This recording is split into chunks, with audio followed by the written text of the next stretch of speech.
Hi everyone, this is Natasha, and this is Friday Funbits. And because I put a poll on the Friday Funbits Facebook page, for those of you who are not yet a part of it, feel free to join. Just click on the link in the description below. I'll be posting a link each week with the options for the Friday Funbits. And because we had I think a 2 or 3 way tie last I checked, I'm going to show you a card, give you some tips, and then we'll chat a little bit. So what you see in front of you is I've already stamped the image, and I'll tell you exactly what I did. And this is just in the interest of time because I'm doing this during my lunch break. So the stamp I got from Inkadinkado. Is there a name on it? It's by Dawn Hauser. It's 97854, and I got this from Scrapbook, and I think it was either $3 or $4. So scrapbook.com. If it is still available, I'll include a link in the description as well. As always, there'll be close-up photographs on my blog for those of you who want to see the actual photographs rather than just add them to the video. So I've unmounted it, and I'm actually going to reuse this mount as decorations in addition to another one which I unmounted. I got at the same time from Scrapbook, and it's this haunted chateau. And I will do a card similar to the one that I'm going to show you today for this haunted one. But I thought these would be cool mounted on black foam board just for decorations. So that's my way of recycling those. So I have unmounted it, put it on cushion foam mount from Stamper's Best, trimmed it all out with my hot knife, and it's all ready to go. Now, because of the size of the stamp, I tried a couple of different things, and I think I've already, no, I didn't toss it. You could see, depending on what I tried, the impression wasn't always complete or to my liking. If you like the distressed look, this is totally fine, but I didn't want that. I didn't want it to be that distressed, so I tried putting it on a mounting block, acrylic block, this giant one, which was not very successful.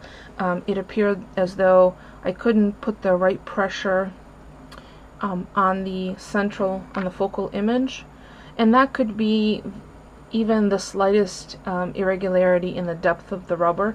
So don't worry, it's not because you're not strong enough. Then I also tried my Fiskars press and using my foam board cheat underneath.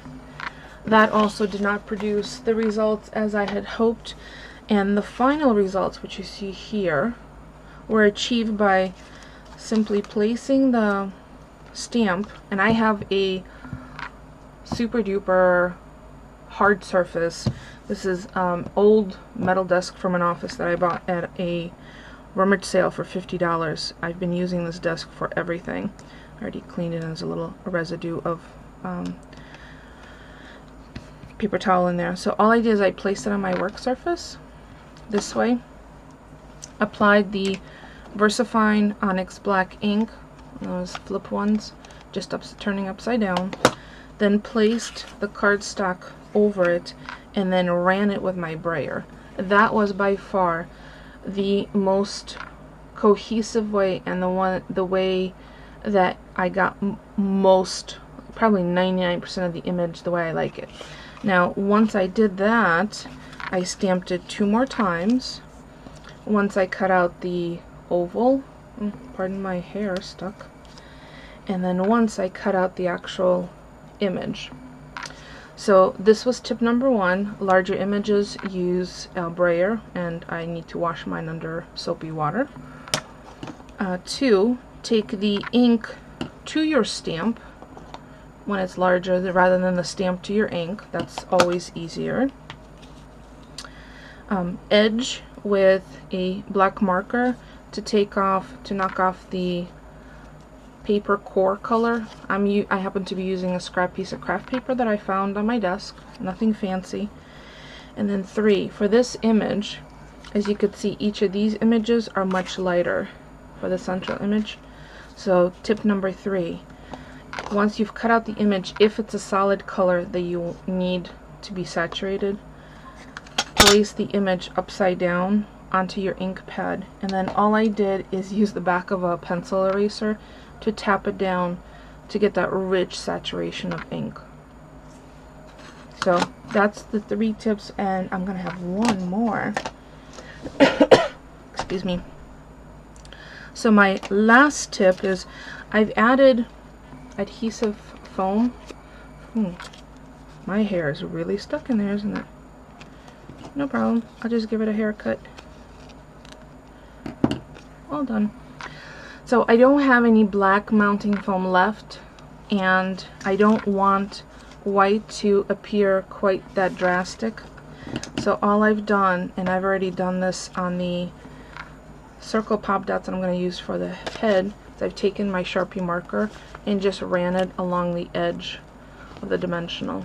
For example, I'm going to move this one over here because I think I'm going to need more than one. And all I'm doing is taking my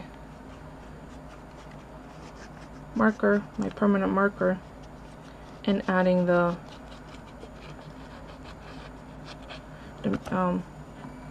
just coloring up the edge.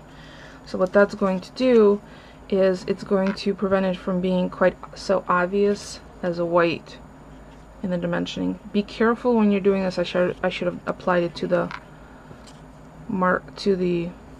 tape first, because I don't want the black to appear on the other side. So I'm going to be very careful with this edge. Okay. So now it won't be quite so white visibly. So now let's put it together. I have my ATG gun, and for those of you who are not new to my channel, know my pink ATG gun squeaks like it's crying for its life. This one I'm going to cut in half and use the semicircles, and I will add the little bit of black to that and to this one.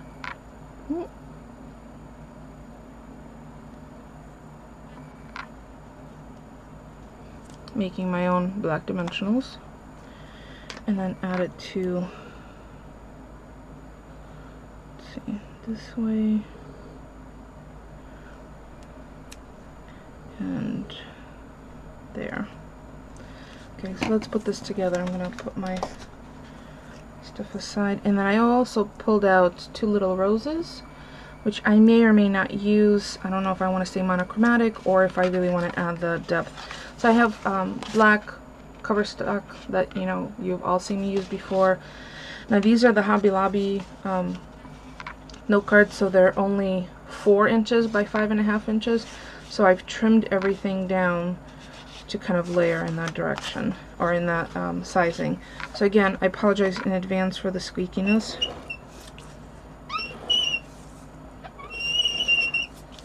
It's like little mice applying the adhesive. Make sure it's all tucked in.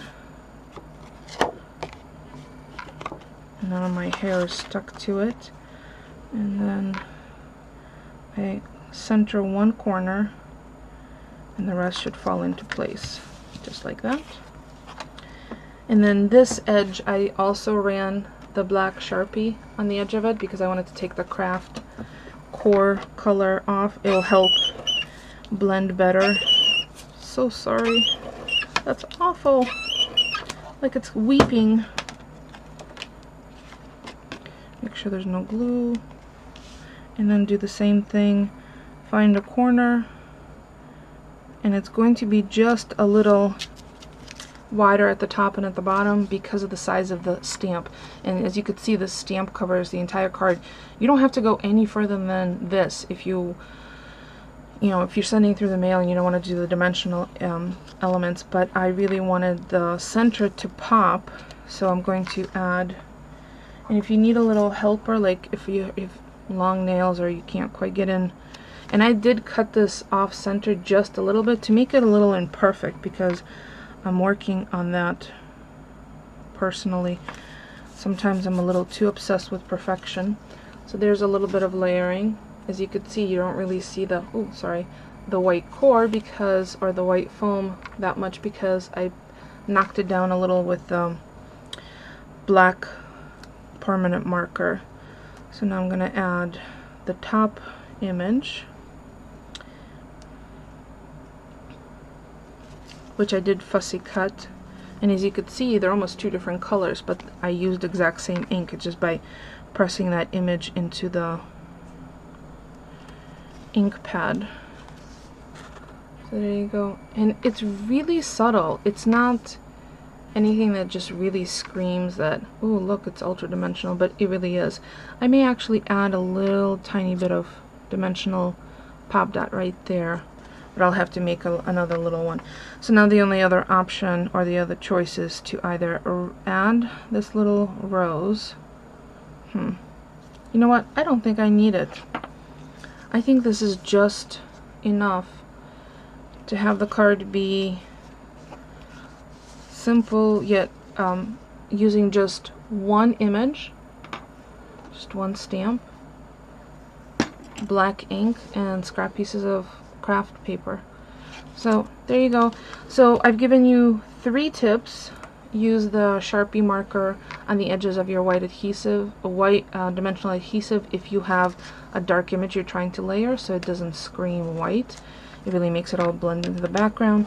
Use a, and I really should get a wider one, because it's easier if you make one pass rather than multiple passes, because every time you run your brayer over an image or over the paper that's on your stamp, you have a potential of moving it out of alignment.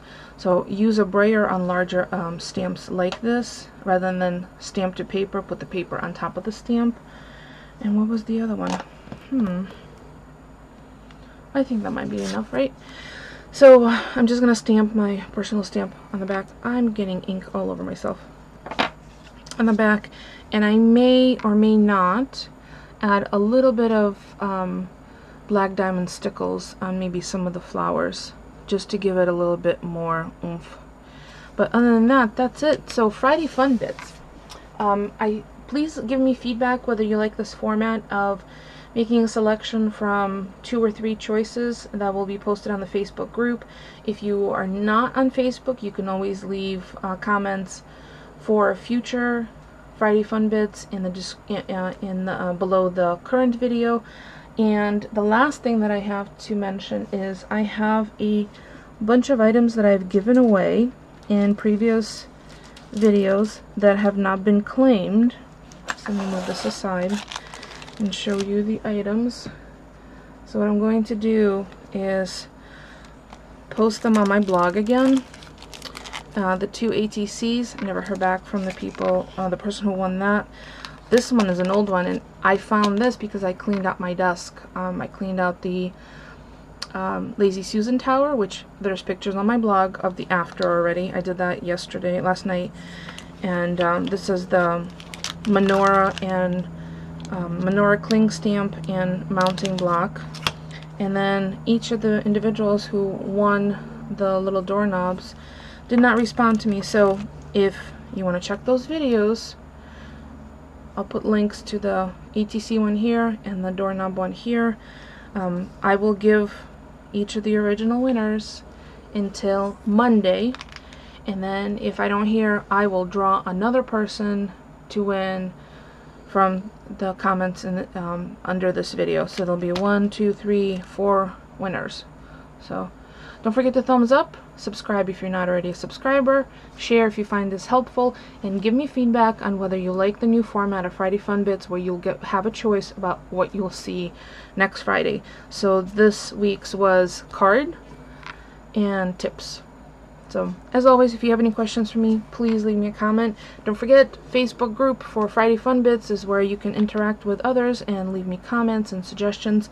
And your pictures, if you've done something but you are not comfortable doing video responses and something inspired you on Friday Fun Bits, leave a photograph on Facebook. So as always, leave me a comment. Thank you for watching, and hope everyone has a great holiday weekend.